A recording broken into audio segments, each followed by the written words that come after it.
Bismillahirrahmanirrahim. Assalamualaikum warahmatullahi wabarakatuh. Hai, selamat pagi. Saya Evi Sayono.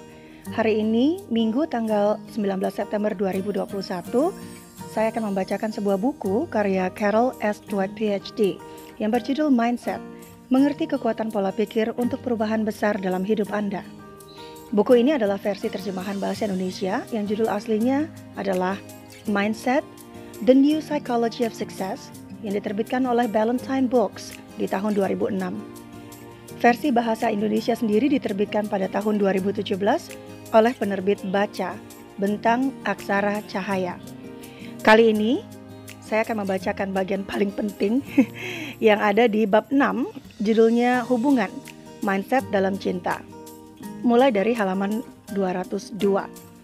Sebelum saya mulai membacakan bagian buku ini, jika teman-teman berkenan tentunya, mohon bantuannya untuk membantu agar kanal ini dapat terus bertumbuh. Silakan klik tanda subscribe jika belum sempat ya. Jika teman-teman ingin menyebarluaskan video ini agar lebih banyak lagi orang yang mengetahui tentang peranan mindset atau pola pikir dalam sebuah hubungan, silakan ya. I would really appreciate that. Atau mau kasih jempol juga boleh loh, silakan. Saya tunggu juga komentar, kritik dan sarannya di kolom komentar agar saya dapat lebih baik lagi ke depannya dalam membuat video. Baik, mari kita mulai. Saya akan mulai membacakan halaman 207. Mindset: Mengerti Kekuatan Pola Pikir untuk Perubahan Besar dalam Hidup Anda oleh Carol S. Dweck PhD. Halaman 207 bab 6, Hubungan, Mindset dalam Cinta, atau bukan? Bagaimana halnya dengan perjalanan cinta sejati yang tidak pernah berjalan mulus? Baiklah, jalan menuju cinta sejati memang tidak begitu mulus. Jalan ini sering dipenuhi kekecewaan dan patah hati. Sebagian orang membiarkan pengalaman-pengalaman ini membekas pada diri mereka dan mencegah mereka melakukan hubungan-hubungan yang memuaskan pada masa mendatang. Sebagian lainnya mampu sembuh dan terus melangkah. Apa yang membedakan mereka? Untuk menemukan jawabannya, kami merekrut lebih dari 100 orang dan meminta mereka menceritakan kisah penolakan yang mengerikan. Kisah pertama. Ketika pertama kali datang ke New York, saya merasa amat kesepian. Saya tidak kenal siapapun dan benar-benar merasa bukan bagian dari New York. Setelah sekitar setahun mengalami penderitaan, saya bertemu dengan Jack. Mungkin terlalu menyepelekan jika dikatakan bahwa kami cepat sekali akrab. Kami merasa telah lama kenal. Tidak dibutuhkan waktu lama sebelum akhirnya kami hidup bersama dan melakukan segalanya bersama-sama. Saya beranggapan bahwa saya akan menghabiskan seluruh hidup saya bersamanya, dan dia pun mengatakan memiliki perasaan yang sama. 2 tahun yang benar-benar bahagia telah berlalu. Kemudian suatu hari saya pulang dan menemukan sebuah catatan. Dia katakan bahwa dia harus pergi, jangan berusaha mencarinya. Bahkan dia tidak menyatakan cintanya. Saya tidak pernah mendengar kabar darinya lagi. Kadang-kadang ketika telepon berdering, saya masih berpikir, mungkin Jack yang menelepon. Baik, itu adalah kisah pertama. Sebagai catatan, mungkin ini adalah kisah yang terjadi di Amerika. Mungkin ada beberapa hal yang tidak sesuai dengan budaya kita, tapi kita dengarkan saja inti ceritanya ya. Halaman 208. Kami selalu mendengar beragam kisah seperti itu. Orang-orang dengan 2 mindset di atas pernah menceritakan kisah-kisah semacam ini. Hampir setiap orang pada satu atau lain waktu pernah jatuh cinta dan pernah disakiti. Yang membedakannya adalah, dan ini perbedaan yang sangat mendasar ya, adalah cara menghadapinya. Setelah menceritakan kisah-kisah tersebut, kami mengajukan pertanyaan lanjutan kepada mereka. Apa artinya ini bagi Anda? Bagaimana Anda menanganinya? Apa yang Anda harapkan? Ketika orang yang memiliki mindset tetap ditanyai pertanyaan seperti ini, mereka merasa dihakimi dan diberi label oleh penolakan. Mereka merasa diberi label secara permanen, seolah-olah putusan telah dijatuhkan dan dicap di kening mereka. Capnya berbunyi, tidak layak dicintai. Dan mereka pun mencaci maki. Mengapa? Ini lantaran mindset tetap tidak memberi mereka resep untuk menyembuhkan luka tersebut. Satu-satunya hal yang mereka harapkan adalah melukai orang yang telah menimbulkan luka pada mereka. Lydia, wanita dalam kisah di atas, mengatakan kepada kami bahwa dia memendam perasaan dendam yang amat kuat. Lydia berkata, "Saya akan membalasnya, menyakitinya dengan cara apapun yang bisa saya lakukan jika saya punya kesempatan. Dia layak mendapatkannya." Halaman 209.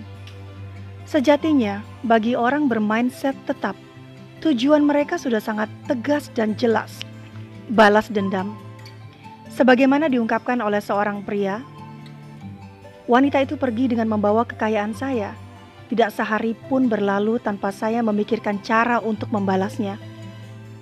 Selama penelitian tersebut, saya bertanya kepada salah seorang teman yang bermindset tetap mengenai perceraiannya. Saya tidak pernah melupakan apa yang dikatakannya. Jika saya harus memilih antara saya bahagia dan ia menderita, tentu saja saya akan memilih dia menderita. Jadi, pastilah orang bermindset tetap yang telah menciptakan frase, "Dendam itu manis." Gagasan bahwa dengan membalas dendam datanglah penebusan dosa, karena orang yang memiliki mindset tumbuh sama sekali tidak dapat menikmatinya ya. Kisah yang mereka ceritakan memang berbeda, tapi reaksi mereka tak jauh berbeda. Bagi mereka yang bermindset tumbuh, kisah tersebut berkaitan dengan pemahaman, pemberian maaf, dan melanjutkan kehidupan. Meskipun sering terluka amat dalam akibat peristiwa yang terjadi, mereka ingin mendapatkan hikmah darinya. Hubungan tersebut dan bagaimana berakhirnya benar-benar membuat saya mendapatkan pelajaran akan pentingnya komunikasi. Saya terbiasa berpikir cinta dapat menaklukkan semuanya, tetapi sekarang saya tahu bahwa cinta membutuhkan banyak bantuan. Orang yang sama ini kemudian mengatakan, "Saya juga belajar sesuatu tentang siapa yang tepat untuk saya. Saya kira setiap hubungan memberi Anda pelajaran lebih banyak mengenai siapa yang tepat untuk Anda." Ada sebuah ungkapan dalam bahasa Prancis, mudah-mudahan bacanya benar. Tout comprendre, c'est tout pardonner. Untuk memahami semuanya berarti harus memaafkan semuanya. Tentu saja kondisi ini masih terlalu ideal. Tetapi setidaknya kalimat ini merupakan awal yang baik untuk memulai. Bagi orang bermindset tumbuh, tujuan utama mereka adalah pemaafan.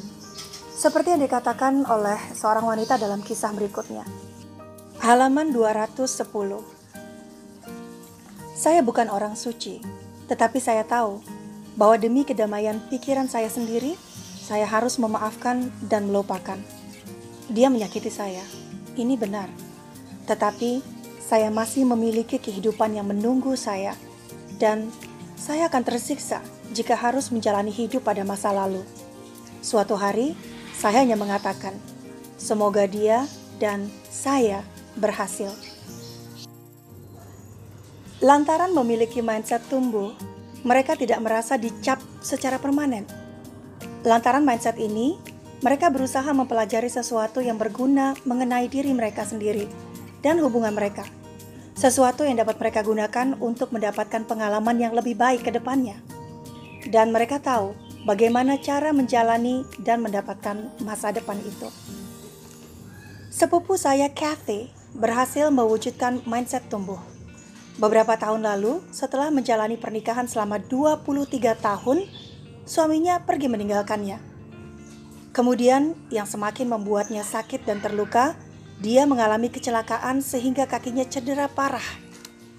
Saat duduk sendirian di rumah pada Sabtu malam, dia berkata pada dirinya sendiri, "Aku akan tersiksa jika terus-menerus duduk di sini dan menyesali diri." Mungkin frase ini merupakan mantra bagi mindset tumbuh. Kemudian Kathy keluar. Dia keluar menuju sebuah tempat dansa. Di sana, dia bertemu dengan calon suaminya. Kisah berikutnya.